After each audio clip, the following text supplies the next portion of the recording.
a great pleasure to be here, friends and colleagues, and also Paris in this season of the year is just irresistible.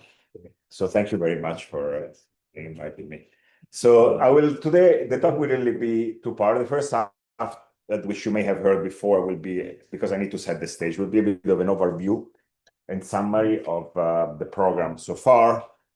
And the second half will be about a paper that should appear tonight. So we submit the essay, so it should appear on the archive tonight, 2 a.m.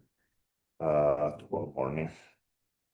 So this is work done with very, very powerful collaborators over several years. The paper that will appear tonight will be with John Albert and I'm current student in course. Don't touch the screen. I'm sorry. So the general idea is we want to ideally solve or go as far as we can to solving large QCD. This is a classic problem in theoretical physics, which has been open for over 50 years, and we're going to address this classic problem by modern S-matrix bootstrap methods. So first, some basic reminder that I think this audience really already knows, but just to ease ourselves in a little slowly. So we're going to be studying the problem from the point of view of the S-matrix. And a very drastic simplification happens at large n. As taught us, we can organize the diagrammatic expansion. In fact, truly we believe that this is true beyond perturbation theory. It's a structural statement about the theory according to powers of n. And in the leading large n limit, the theory consists of an infinite tower of stable hadrons, which would be meson, Goebbels, and baryons, but baryons, of course, decoupled because they're massive at large n.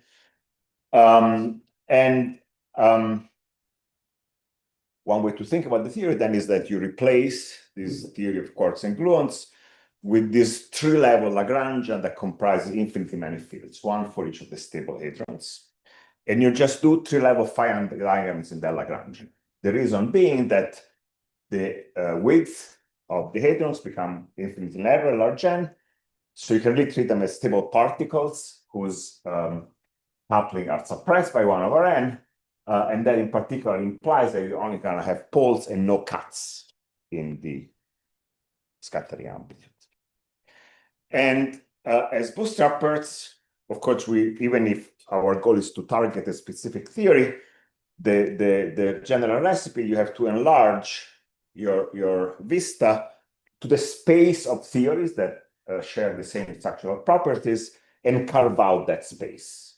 And in fact, what I just said about QCD is very generally true for any large n confining H theory. You have an infinite tower of stable hadrons that scatter with meromorphic amplitudes, and then you can characterize this theory space parameterizing by giving the infinite set of masses and their spins and the on-shell cubic couplings. This is a slight simplification, which assumes that the Regge behavior is sufficiently good that on-shell cubic couplings suffice, but it's not a terrible lot. Sometimes you may have to supplement a few quarter couplings, but in the first approximation, this will do. And what immediately jumps to our eyes, especially in Paris, is that there's a clear formal analogy with the conformal bootstrap, where mass is spread over conformal dimension, the spins are the spins, and the OP coefficients are the cubic on-shell couplings. And so this is a slight more in-depth version of that analogy. Much like in the conformal bootstrap, we have some data, some S-matrix data as opposed to some conformal data, and we want to carve them out imposing crossing symmetry, while crossing symmetry is as much a symmetry here as in the conformal bootstrap. Unitarity, and well, this will require a bit of a discussion. We also have a very well-informed opinion about the energy behavior of the amplitudes in the Regge limit. And so one might speculate that QCD being in some sense to be determined a minimal theory might sit at a special point in the exclusion boundary if, and that's a big if, we supplement this very generic booster with enough physical input. So that's a dream. Now we're going to start with the mesons. First, it's clear that at a large n, the mesons form a closed subsector. There are a couple of reasons why the mesons are the natural starting target. There are certain kinematical reasons that I will explain a bit more as I get to the details, such that they're a bit more constrained, essentially because flavor order mesol amplitudes do not have all the crossing channels, and that imposes some additional constraints. And then, and this is really as a theorist, somebody who does very formal theory most of the time, this is a true delight. You can open the particle data book. Mesons are very well measured, and you can get inspired by real data as you progress in this program. So we will assume that we're in the chiral limit, so that pions are the Goldstone bosons of the UNF times UNF broken to diagonal UNF symmetry. Famously, the UN axial is broken by an anomaly, but the anomaly is suppressed at large n, so the infinite n limit, you truly have the full UNF times UNF symmetry, and so you have NF square worth of quote-unquote pions. As it turns out, the flavor group theory is trivializes, and so you can really study NF, any finite NF in one go without having to commit to any particular value of NF, so long as NF is fixed as the number of colors n is taken to be large. Effective field theory is always our basic guide, and so we can organize the booster problem scale by scale.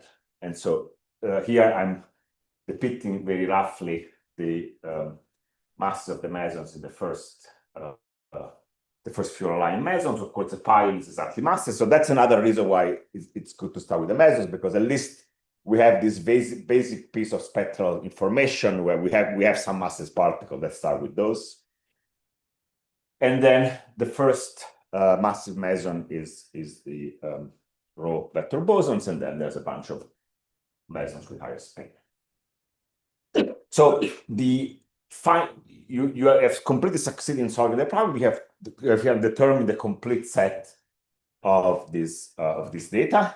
But of course, the way you're going to organize the problem, you're going to consider scattering amplitudes of the lightest states, namely the pions. And then as you become more sophisticated and more powerful, you will start including the external states more and more, the massive states. That's a reasonable way to organize the complexity of the problem by using effective field theory. Now, there is one very important distinction that one should educate our strategy from the get-go, namely that whereas conformal field theory are generically isolated, because by fixed points, you lose memory of the irrelevant details of the UV description. And so we expect a solution of the conformal booster equation generically to be isolated. This is not going to be the case here, because there's a vast families of confining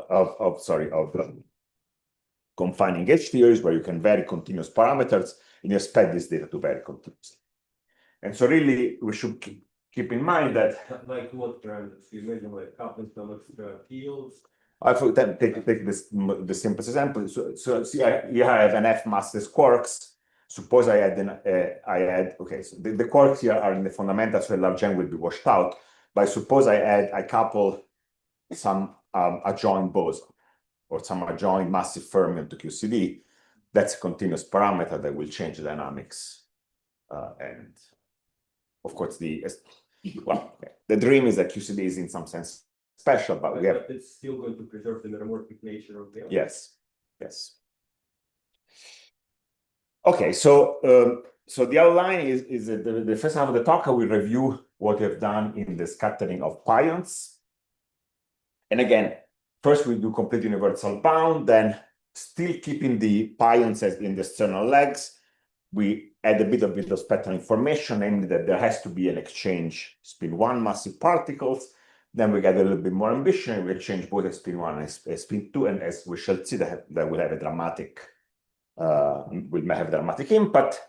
And then the second half of the talk, will be about the paper that's appearing tonight, which, well, depending on your philosophy, you could view as a step in the right direction or a step in the wrong direction. Namely, we abandon the dream of bootstrapping things purely from the point of view of hadronic data, and we try to input some information about the UV. And the natural way to do that will be to consider probes of local operator will allow to explore the short distance element. Okay, so brief review of the story. We consider scattering of pions, and it's very natural to flavor order them. You see, this is, of course, the diagrammatic structure predicted by the 't Hooft expansion. This is the external quark line. In the middle, you're summing over all possible exchanges of gluons. Or if you're a string theorist, this will look like a scattering of open strings. But remember, there's nothing stringy about this. This is purely the large N counting. I'm not assuming anything that the theory may or may not have a dual string description. But of course, it's precisely the topological nature of this diagram that made 't Hooft and others speculate that there might be such a description. And so the amplitude, you can really strip out the flavor factor, because the amplitude will be this plus all the summing over all the flavor ordering. So at the end of the day, the entire dynamics is captured by a single scalar function, the two-Mandel invariance S and T. And importantly, given the planarity of the flavor order amplitude, you have crossing when, for example, B, you cannot change B with C because that violates planarity of the amplitude. So there's only two channels which are crossing to each other, namely the exchange of T and S. As famously is the case in OpenC. Now, remember, we are in this large N limit where these particles are at infinitely narrow width. And so you can really consider this as an infinite sum over of these on-shell exchanges, and that this infinite power of massive mesons. And this is one simplifying feature of the measure, which is actually rather constraining kinematically. You will only have poles on the positive real axis, because a pole in the negative real S would be reinterpreted as a pole in the U channel, and that would be a particle with exchange in the channel where B goes to C, and that's suppressed a large N, right? It's just because there's nothing that can be exchanged in this spinor pattern. So in the old phenomenological literature, this goes under the name of Zweig rule, but it's just a trivial consequence of the planarity of the amplitude, or if you wish, of the large N counterpoints. So that makes for a very sharp prediction. This amplitude M of ST for fixed D negative has only poles for positive real S, and it's analytic everywhere else. So meromorphic amplitude with poles on the positive real axis. Leonardo, yeah. What are the? Can you see some traces of this? I presume you can, because it's Zweig rule. What does Zweig rule tell you about the real work you see here? Oh, it tells. I mean, of course, this was observed phenomenologically, and it was the statement that, well, basically the statement that tetraquarks. So if you can cut the diagram this other way, but that will you would see that really corresponds to QQ bar. So it'll be a tetraquark state. And phenomenologically, this Zweig rule is well obeyed, because for reasons nobody fully understands, the real world is not too far from the logical.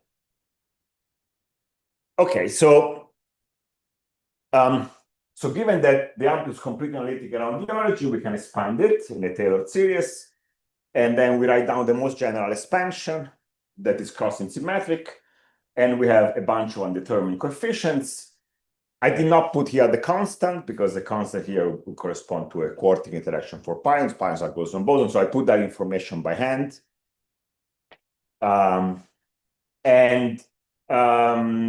Of course, alternatively, this is by far the best way to parameterize our ignorance about the theory in terms of this undetermined coefficient in the expansion of an on-shell quantity.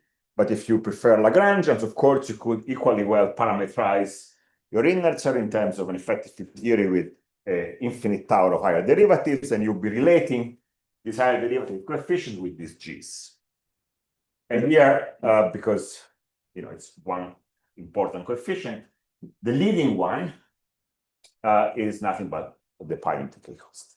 So this is something which is related to a dimension 6 operator, right? Because as you expand the chiral Lagrangian, f pi appears for the first time with a dimension 6 operator. All these coefficients are suppressed by powers of 1 over n. That's a reiteration of what I just said. This at infinite n, the mesons just go along for the ride. There are a bunch of freely interacting particles, so vertices, which you read off in this putative 3-level Lagrangian with infinitely many fields, are 1 over n suppressed. Okay.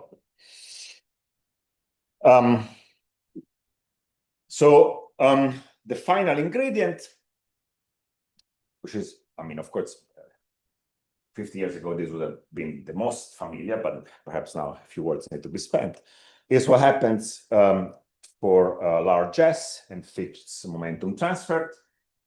And what's going to happen is that the amplitude in that regime is controlled by Regge here. So this will come back to us in a few slides. But mesons organize themselves in Regge trajectories. You can control this behavior for Fixian large S by looking at the linear trajectory and how it intercepts in the Schur-Crash plot, which is as a function of the energy. Look at the spin.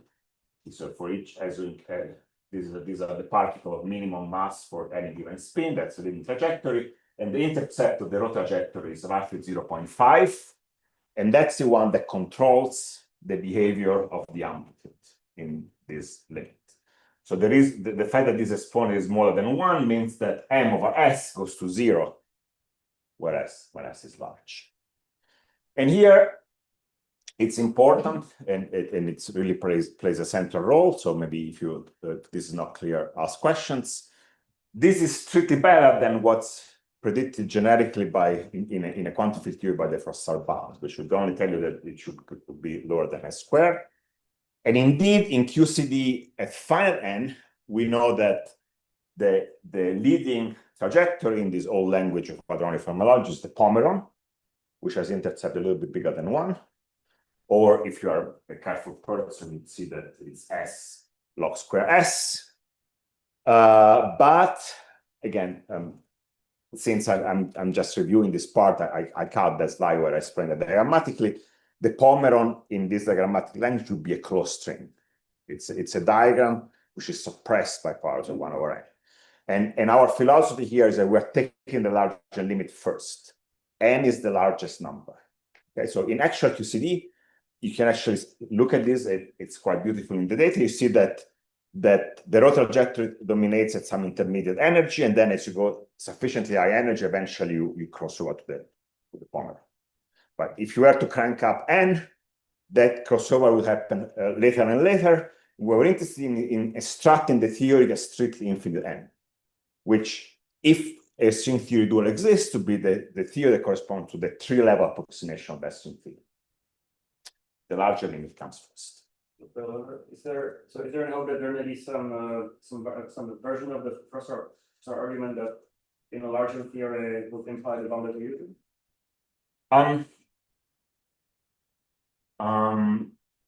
This is strictly for the mesons, right? Already for the globals, it will not be true. Here I'm utilizing in some sense it's a triviality, and it's a statement that the lightest spin 1 particle is massive. If that's the case, then the intercept will be smaller than 1.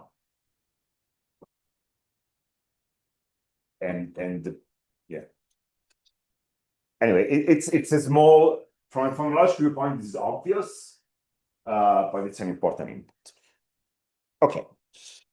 Okay, so with these assumptions, we are now ready to crank the machinery of dispersion relations. And again, I'm going to be truly schematic.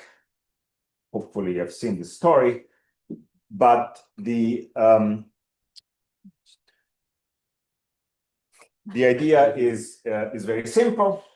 So we believe we can control the largest behavior of the arm with fixed t, which means that if I divide by sufficiently high powers of S, I will be able to draw a contour at infinity, and that will vanish because I can take the contour to be larger and larger, and if n decays sufficiently fast, this will be 0. And so the arc at infinity is 0, and I can contour deform it, and I will pick up two kinds of contribution. Poles at the origin, because there is a S singularity at the origin.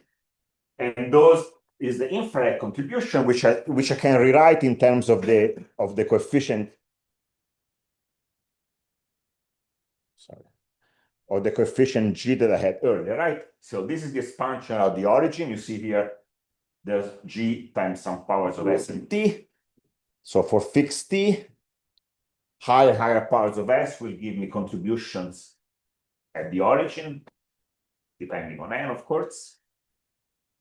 So I get a contribution that depends on the infrared coupling, G and L from the effective field theory. And then I will be able to re-express them in terms of some unknown spectral density, which is the contribution of the massive guys above some chosen cutoff n squared. The cutoff n squared should be chosen to be smaller than the first massive resonance. And then, of course, we know that in large n, this is just a sum of delta functions. But actually, at this stage, we can, much like in the conformal booster, where the discretity of the spectrum is an output and not an input, we can assume some generic spectral density about which we know nothing, except that by unitarity, its imaginary part has to be positive. And furthermore, and that's the technical novelty, which, you know, much of what I've said so far could have been done in the 60s and 70s. For reasons that are not entirely clear to me, there was one elementary but crucial ingredient which was missed. And the ingredient is that the spectral density itself obeys some non-trivial relations, which can be understood in the following elementary way. In deriving the dispersion relation, I've broken the symmetry between T and S, so I fix T and do a contour integral over S. But of course, I could have done the opposite. Or to say differently, the same GNL coefficient can be written in two different ways in terms of the UV spectral density. So as a consequence of low energy crossing symmetry, the UV spectral density has to obey certain internal consistent conditions. Those are the so-called null relations, which are entirely analogous to the crossing relation you get in the conformal booster. Okay, so now the machinery is truly almost identical to one of the conformal bootstrap, and then you crank, you turn this wheel and you derive bounds on what kind of object. Well, each of these coefficients is proportional to 1 over n. The whole system is homogeneous. Okay, n is not something I can control because it's just an infinite. 1 over n is an infinitesimal parameter, so I need to take ratios. Moreover, these coefficients have units. It only makes sense to put bounds on dimensionless numbers, so I have to render them dimensionless by inserting sufficient power of the cutoff n.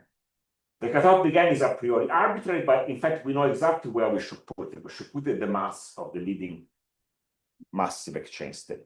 If we make any other choice which is smaller, then that's just silly because we will get unnecessarily weaker bounds. The best of the bounds will be obtained by taking the cutoff as high as the mass of the first exchange party, which is okay. So yes, I thought like the four derivative coupling that you're putting are of the same order as the one loop correction. So it's right. But remember that our couplings are 1 over n, and I'm taking the larger limit first. So loop corrections are 0. Okay. So this is not the same. So I think you're completely correct. If what the phenomenology would do, there's this whole power counting story where you have to balance higher derivative corrections in the 3-level Lagrangian with loop corrections. And if you are interested in measuring your observable at a given accuracy, your experimental apparatus has a certain energy accuracy, then yes, you go up to a certain number of derivatives and simultaneously do a certain number of loops. But that's not what we're doing here, because we're interested in taking the larger limit first. So loops are strictly suppressed, and I have to take derivatives of arbitrarily higher. Am I making sense?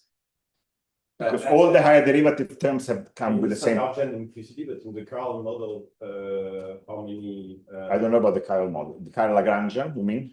Yes, because the effective theory. With the effective theory, all the higher derivative terms scale with the same power 1 over n.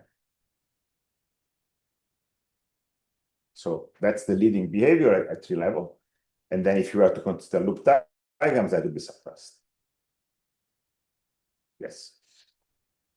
Yeah, the good mental model you can keep in mind, take 1 over n to be G string. Then I'm doing tree level simply.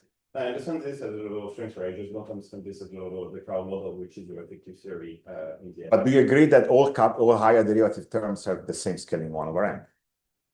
In the Carl model, I don't see that. I don't see the. But you don't see, but it's true. Okay, maybe. Just another way of thinking about it. The effective action comes from integrating. So the complete theory has this infinite set of stable particles. They have cubic complex of order 1 over n, 1 over square root n. Don't you agree that at the level of the Carl model, the one-loop correction is just the one-loop correction in the Carl model? But that's higher powers than 1 over n. Why do I care about those if I'm interested in the larger? There's no NC in What? the Carl model. No, NC is F pi. All couplings in the Carl model are suppressed by pi. So they're all 1 over n couplings. The pi on decay constant is suppressed by powers of 1 over n. I think what Leonardo said, if you assume by hand that all couplings scale is 1 over n, then in this limit, loop corrections are happening like midline. But it's not. But it's not an assumption. Okay, then you can just define this assumption from some physical argument. It's just drawing the top of this function. Okay. There's nothing more than that. It's just, but I'm okay with that by Yeah. being. Do you have time to comment, like, okay, you said it's just like control booster, but this m parameter, why do you introduce it? If you say the best balance are m equal m rho, then why don't you just? Well, yeah, in practice, well, because okay, so far m is over m and rho, but eventually we will integrating m rho, and then m will be something else. But in control booster, we don't say. Don't introduce this. Okay, the analogy of our booster is not perfect. In particular, the reason it's not perfect is that in the conformal booster, we always have an identity that provides an inhomogeneous term. Here we don't have that because everything scales. It's as if you had the conformal booster without the identity, in some sense. Then the problem is completely homogeneous. You can rescale everything by an overall fact. So is the contribution of rho affected by the rho of the identity? Not really, because the contribution of rho is also suppressed by 1 over n. Everything's going to be suppressed by 1 over n. Another question is that, okay, in Bootstrap, we start by discussing where our conformal block expression converges. And depending where it converges, we can choose more or less naive linear functionals. And here, what is the counterpart of that? Is your functional confident here? Yes, things will converge around the origin, and that's all we need. Because but okay, why is it all we need? Because we know if from Bootstrap, if you use naive functionals, you get some bounds. We know that thanks to values work, with smarter functions. well, so we need Dalimit to think about this problem, but I don't. You are still at a very Somehow I don't think that there is much Dalimitization to be done here, but we can discuss. The whole important domain of the conformal expression. Well, honestly, not very much. These are meromorphic functions, so they have finite region of convergence. It's basically the same when we have meromorphic functions of S and T, and I'm swapping T and S.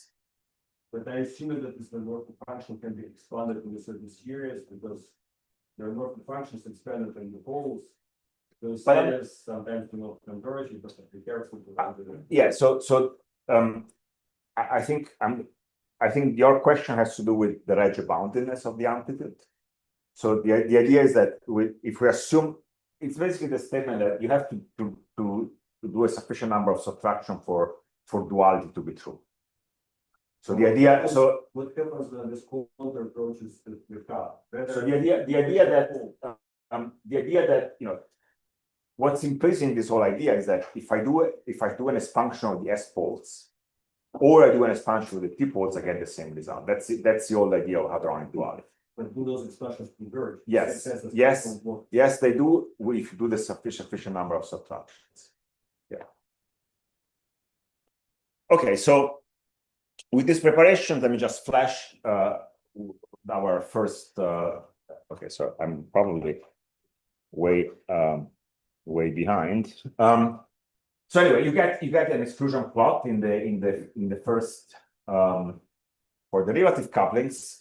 We got excited because there's an interesting kink, but in fact, upon further study, we realized that this straight line that ends at the kink can be understood as a simple unphysical amplitude, which corresponds to just a single row exchange, a bunch of junk that can be pushed to arbitrarily high mass. The junk is needed because if I were just exchanging a row, then the Regge intercept would be 1, right? Because of course from the T channel you get T to the 1. But by carefully adding some stuff at infinity, I can make that T a little bit less than 1. And so the fact that the violation of the Regge behavior is marginal allows me to fix the story by adding some junk at infinity, and this unphysical amplitude is what ends in it. And here, this line here is explained very simply by simple scalar exchange. And there is this funny point here, which is some other physical amplitude where you have an infinite power spin. Okay, so that's a little discouraging.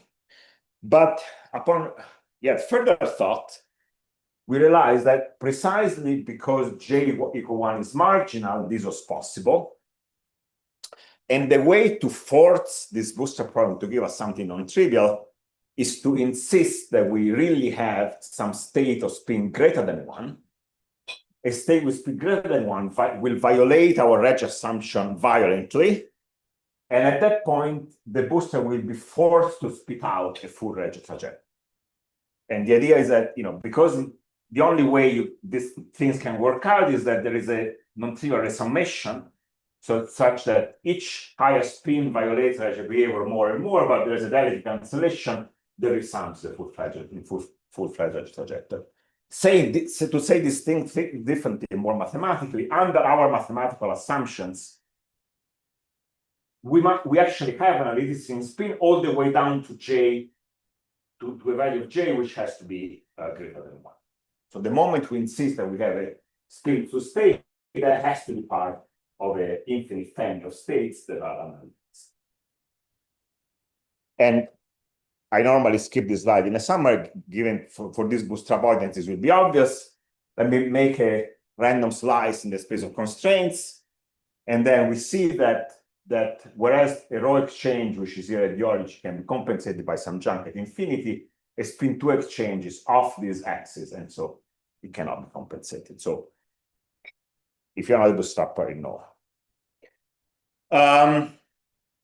Okay, so then the next step, we force a spin 2 exchange. So this is now my spectral assumption. I have an isolated spin 1 and isolated spin 2, and then a new cutoff M tilde, which will be, which breeds where I can push up to the next part.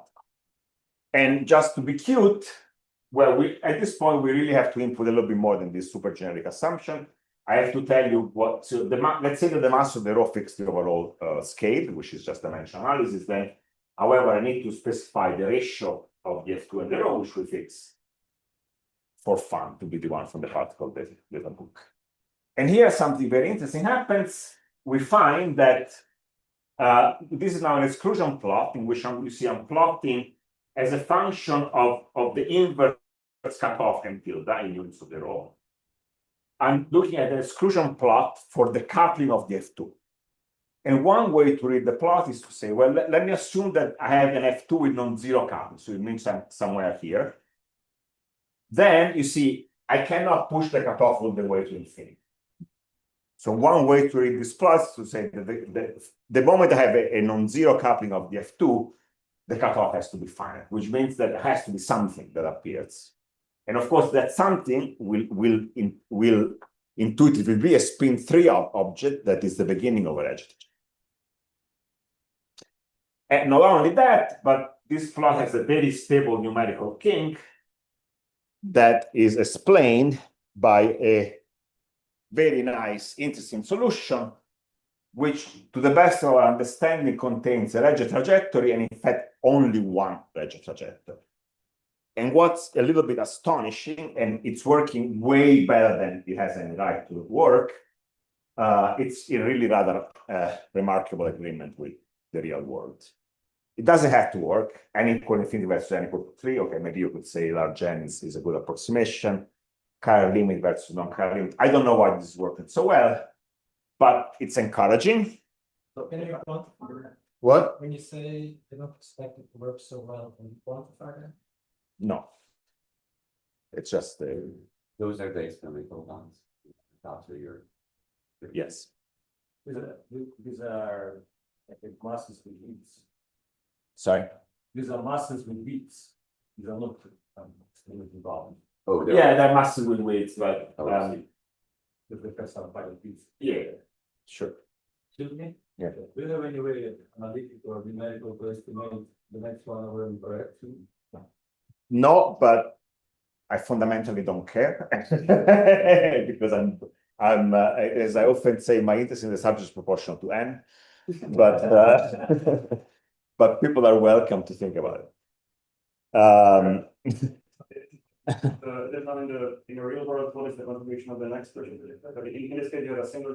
So there will be some little trajectories, and not much is known about them. So we have been really trying to look for them, and what these states are weakly coupled to the pi, so that might explain. Nevertheless, we really don't see an evidence for dotted trajectory, and so that's a quick summary. There's another story that is actually very remarkable. The ratio of these on-shell couplings also matches with impressive accuracy with the real world. The action of our trajectories, apart from being disappointing from a logical viewpoint, has a more theoretical reason to be worried about. Namely, you can actually derive under certain assumptions no-go theorems that say that there cannot be a single meromorphic campus with single edge trajectory that obeys all the mathematical assumptions. So my interpretation of what's going on is that much like we were seeing this funny amplitude with a single row with some junket infinity that was saturating our bounds, perhaps what we're seeing here is that the hallmark in the numerics is a family of solutions where the dotted trajectories, there's a whole one parameter of them or several parameters of them where the dotted trajectory are pushed to become heavier, heavier, and heavier. And so if there is such a family of solution exists, of course, the numerics will see the extremal solution and the one where all the dotted trajectory pushed off. Okay. Yes. Flexibility. So, Yes. if I assume a spin one row, my force not just one of them, or could I have a flavor symmetry amongst rows? Am I allowed to have that? Or Flavors. Of course, when I say single row, what I really mean, of course, the full flavor multiplet. okay, so that was the quantum. Yeah. And then we believe that for a given row, I can fix the row mass. Well, row mass defines the scale of the theory. Yeah. And then you have flexibility to choose where F2 is. That is for any given choice of F2. There is In this game, yes. Up to now, yes. But I'm getting ahead of myself. In the much more sophisticated problem we're solving now, where we take the row as external states, then the problem is much more rigid. Okay, so with pi only, yeah, with pi only, I think you have that free. Of course, as always in the case in these bootstrap studies, you get necessary conditions, and then you have to be a little bit lucky. are the necessary conditions imposing sufficient to corner your theory?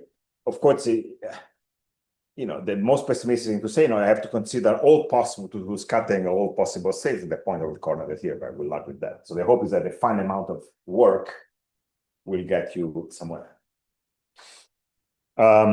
Okay, so there are several ways forward, which I already mentioned a bit.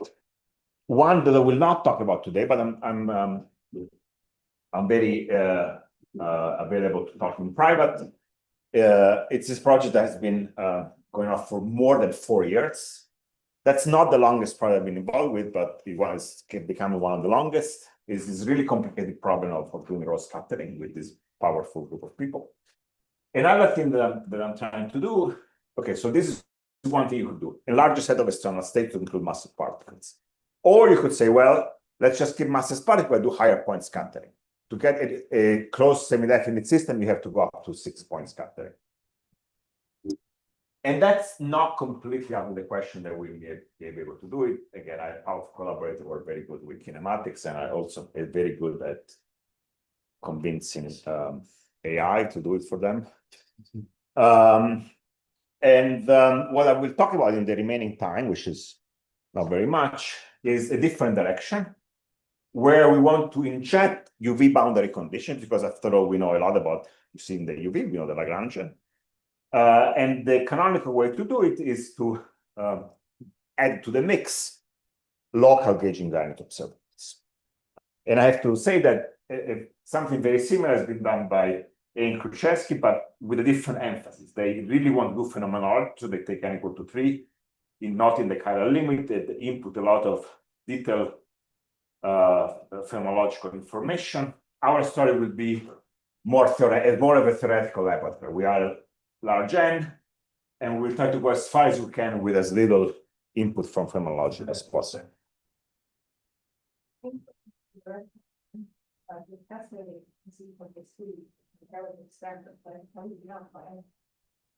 Of course, but it's not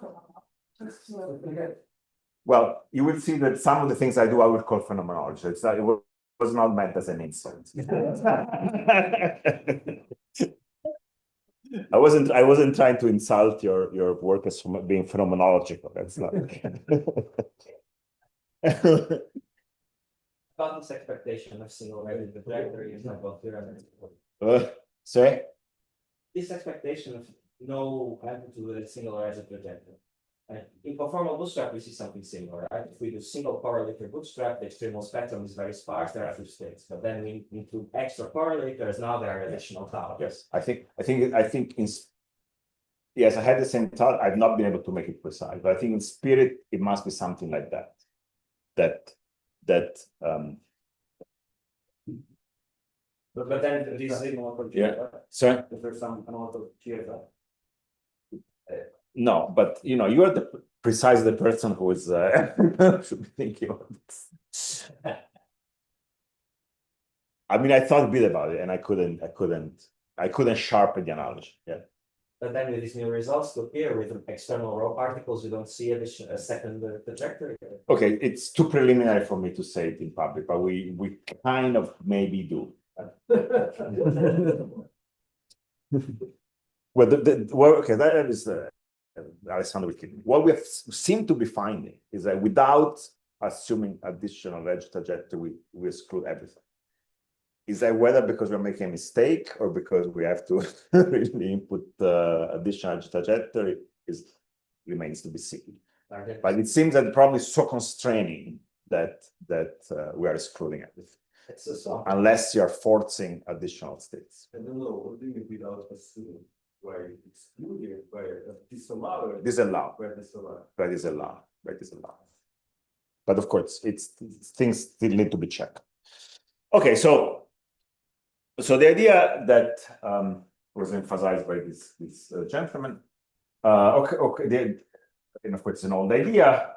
We can consider form factors. You consider some local gauge invariant operator, and you consider its correlation functions and scattering of the mass spions, and then the way to control the short distance figures is via the operator products function. Alternatively, of course, you could also think about fixed angle hard scattering, But that is something that does not play well with the dispersive machinery, as far as I can tell. So this is a more canonical way. And so the simplest system you can consider is one where you look at the vector current of the diagonal UNF, which is preserved. And you look at the two-point function at the scattering of 2 pions of the current, and then at our old system, which was the 4-point function of the pions. And here are some basic kinematic definition. These are from conservation. Pi and f are the two scalar functions that parameterize the two-point function and the form factor. So at large n, the spectral density, which are related to the imaginary parts of pi and f, are supported on delta functions. And in fact, because of the quantum number, the vector current, they are supported on spin 1 charge conjugation minus pi to minus states. And it's sort of clear that, that this will form a semi-definite positive system. Of course, this is positive by itself, this is positive by itself, but here this is not positive, but it will become semi-definite positive the moment you put this as off-diagonal terms in the standard way that conformal booster people are very familiar with. Well, I mean, it's some as a function of S, yes.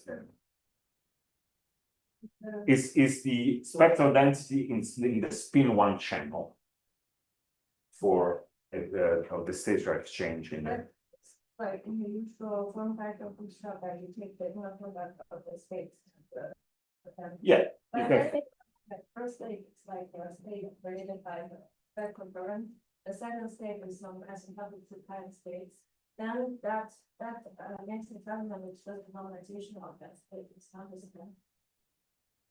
I'm not sure I understand. So there is, you have to be careful, of course, with the fact that the observer you'll be able to bound will have to be homogeneous.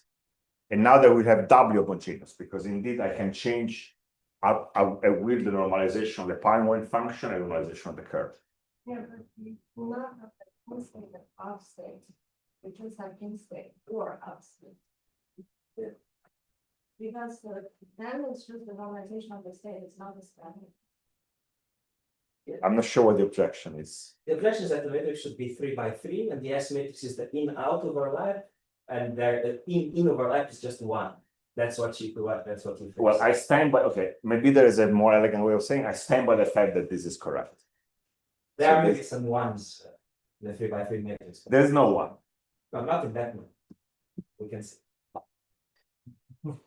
Well, one thing we can check the powers of n are working correctly. Yeah.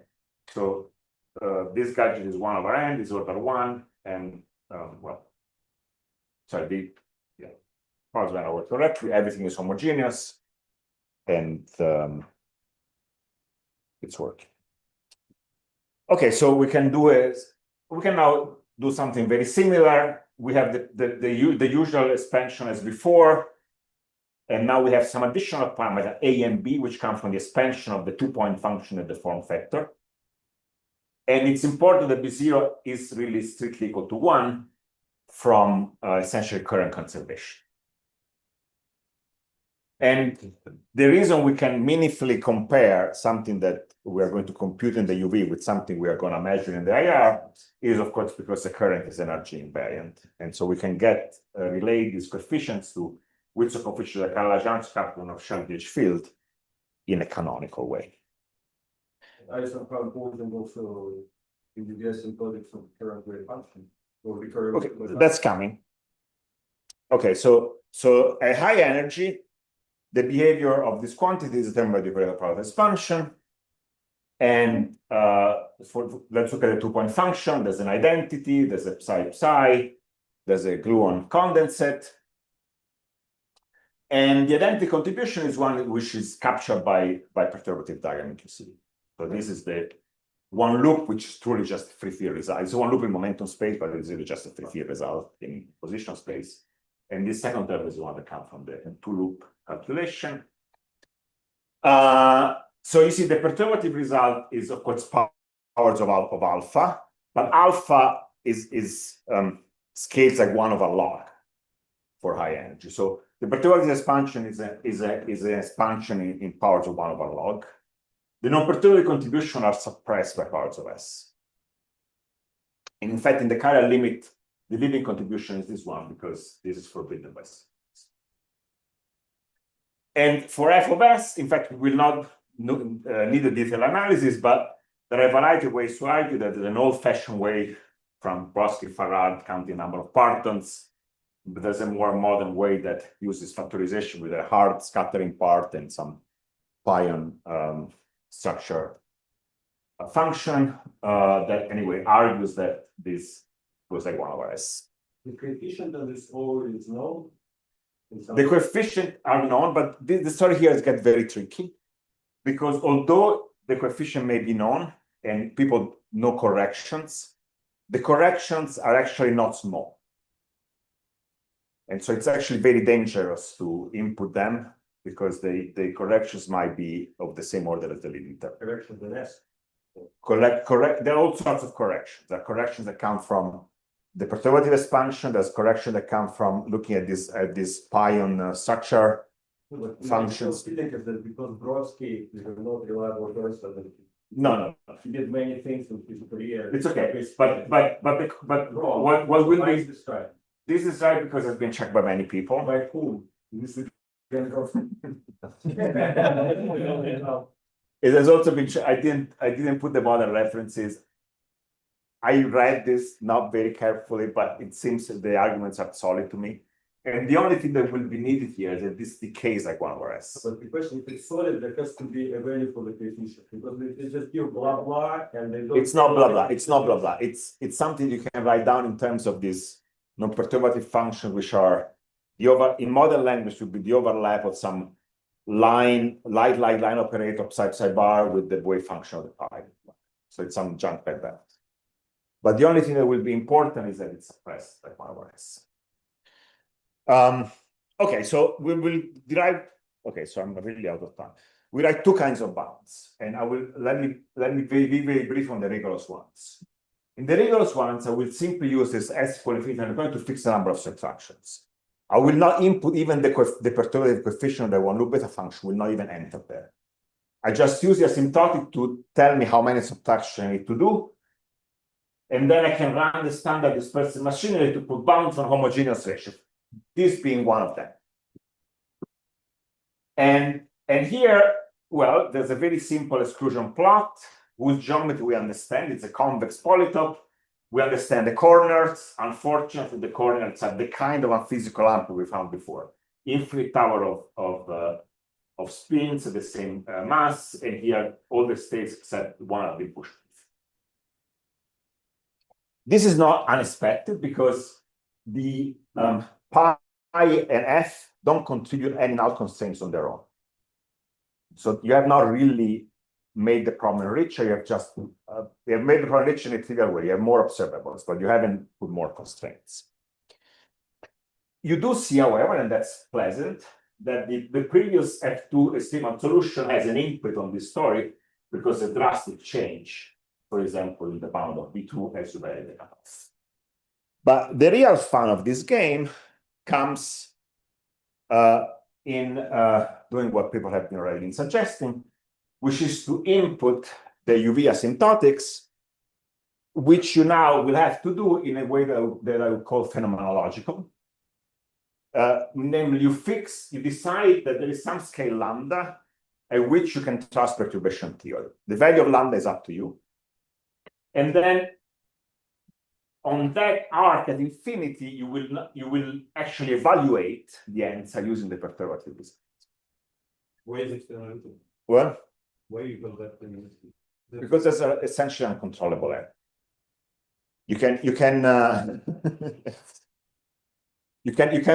estimate the error as powers of lambda, but in the end, lambda is a finite number. So I'm a little uncomfortable with that. But if you don't like the word, whatever. Maybe what we did is even better than we thought. But before you were imposing the blue, but only the limit on S goes to infinity, and now. Before I was simply using the OP to dictate the asymptotic behavior that would tell me how many number of subtractions I need to do. I was doing enough subtraction that contribution infinity was not mattering at all.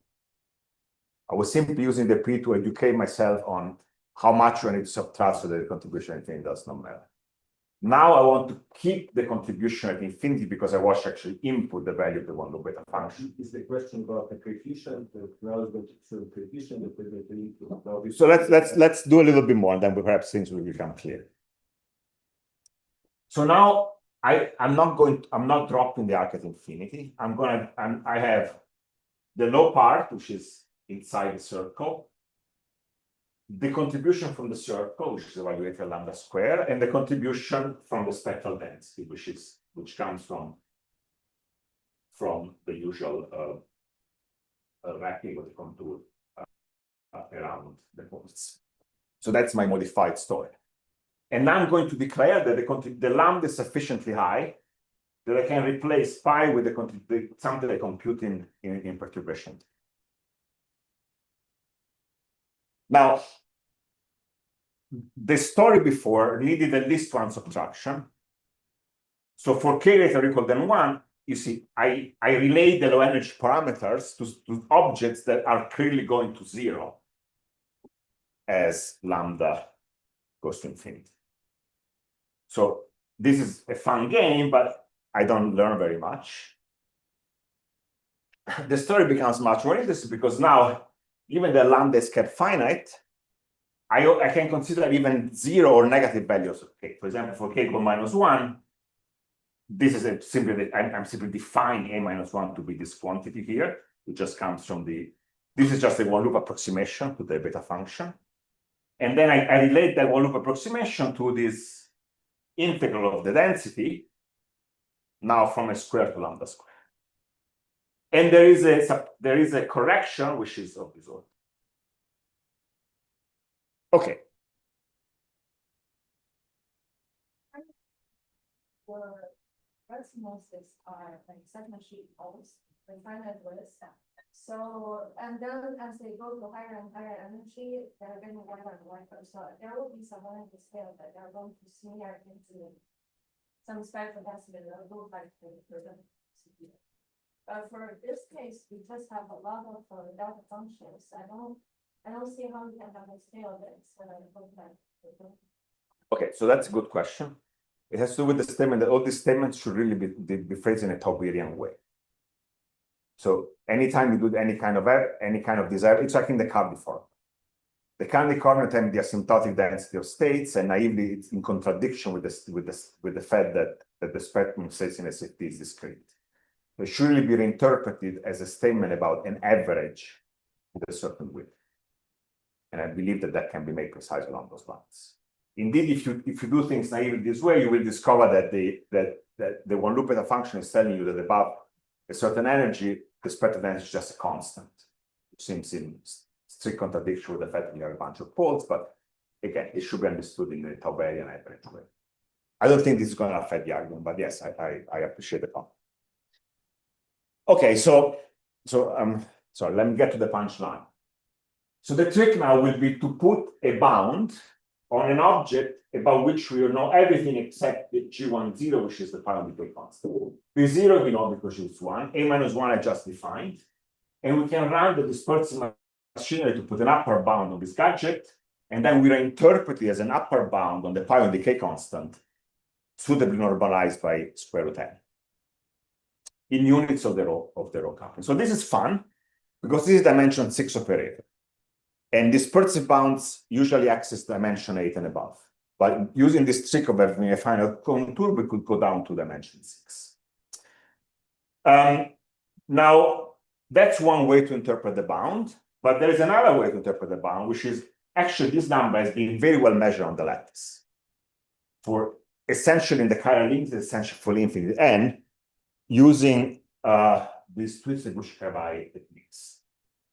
So this number now we're going to input from the lattice, and then we reread the bound as a lower bound on a perturbative scale. So you see, in this sum rule literature, people just commit to values of lambda, and also make some sort of answers for the spectral density. We have a more bootstrap point, want to be as agnostic as possible on the value of lambda. You tell me what is the value of lambda you like, I'm giving a plot.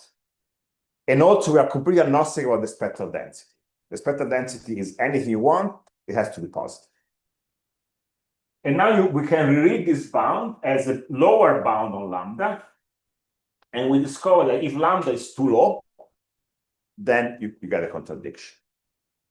Well, that's not so surprising. We were assuming that at that lambda, we just have one loop perturbation theory. Of course, if you push lambda too low, this will be incompatible with the booster series. In fact, what is surprising is lambda can be pushed so low. And we can have a whole discussion that I'm not completely equipped to have, but this has to be literature, it's a little confusing, but they typically choose some value of lambda T1 in 1.5 GeV. They make a very simple answers for the spectral density, just a single resonance plus the perturbative continuum, and they get remarkably good results. In retrospect, I think there's a good excuse for that, because this pi observable, this spectral density of the of JJ, is related to the total hadronic, or totally plus and minus hadronic cross section. And if you look at the data, that is actually very well approximated by some sharp resonances plus the perturbative photo. So for reasons that are a little bit perhaps accidental, it just so happens in the real world, the onset of perturbation theory already happens at a very low scale, and this is compatible with our results. Two-loop calculation doesn't change things too much, but we did it for sorry, MEV. Oh fuck, yeah, MEV. Apologize. And then I'm out of time, but another fun observable you can bound is this B1, which is in some frame corresponds to the charge radius of the pion. Here we don't have lattice data, but we can compare with the actual measurement. And here you find a perhaps more reasonable lower bound for the perturbative scale. And finally, okay, I really have to explain this last plot. This is the most interesting plot of our paper. You know, we have this mixed system that couples the form factor to the 4-point function. Of course, you can set the form factor to 0 and the form factor completely couples. But if I force the form factor to be non-zero because I make an input, for example, I force this to be the lattice value, then the system is forced to couple, and it will back react on our previous plot. And so as I vary lambda and I push it towards the minimum value, the region shrinks to this tiny blue sliver, which magically is compatible with where you expect large to sit. So this triangle here has been determined by inputting the experimental values of the rho mass, of the F2 mass, and their Aushel coupling. And then doing the bootstrap such that with that input, we know things have to be inside this triangle. So that's IR data. And the blue sliver is UV data. And the fact that they overlap, somewhat non-trivial. Okay, I think I'm done. This is an outlook that doesn't have much. And so again, we're pursuing this in a variety of directions. And the question remains, what is the minimum physical input to kernel large CD? Thank you very much.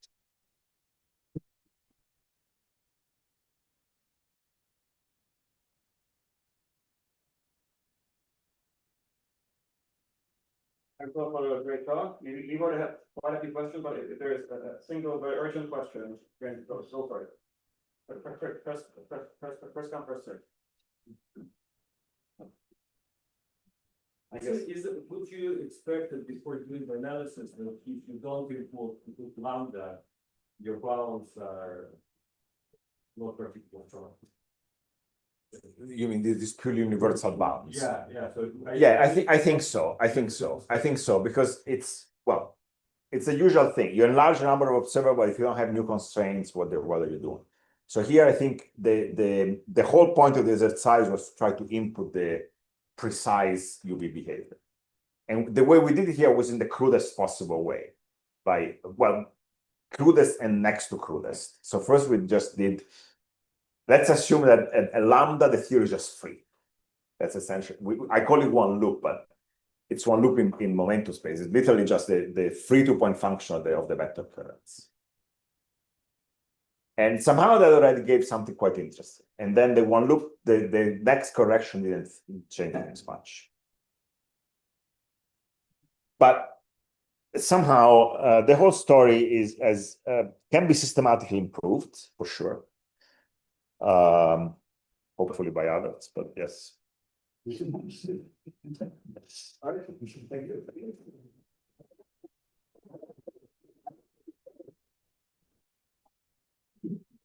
The next one will be at 11:30, there's the coffee in the room. No, they're not expensive. Yeah, I'm not trying to have a distinguished audience. Somebody's. Oh, just, yeah, both. Right, so that we-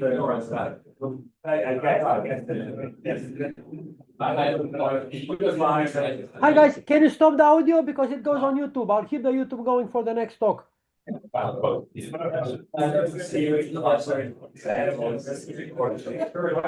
it's a pleasure.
Hi, Franz. It's me, Josip.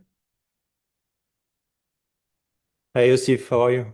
Fine, fine. Thanks a lot for coming. Yeah, And sorry for the mess with the RER and the heat and everything. it's all right. But anyway, it's going to be the same talk as the one I gave. Yeah, like no, don't ago, worry, so, don't worry. But you won't learn anything. it's always good to watch it twice. It's just that, things are crazy with RER and everything. So, Right. Yeah, no, I read the. so everything is being sent to YouTube. The YouTube Zooming is still in progress. So, whatever you say, Okay. it will be Let me try recorded. to share to see Yes, go ahead. you can see my slides. Yes. Does that work? Yes, I see your slides. Okay, great. Excellent. Okay, so let's leave it like this, and your audio is on, so just Yeah. your screen, your background is not blurred, perfect. So Okay, let's good. leave it like that, So- and we'll start whenever you begin. So don't say anything weird because it goes on YouTube. So Sorry, what did you say at the end? don't say anything politically incorrect because it goes on YouTube. Okay, but I will stay on YouTube afterwards. Yeah, we are in YouTube now. We are continuing to YouTube. It's already. Okay, I didn't stop the YouTube yet. Okay. I'll do my best for the In the break. Okay. See you Ciao. soon. Bye. Josip, maybe you can stop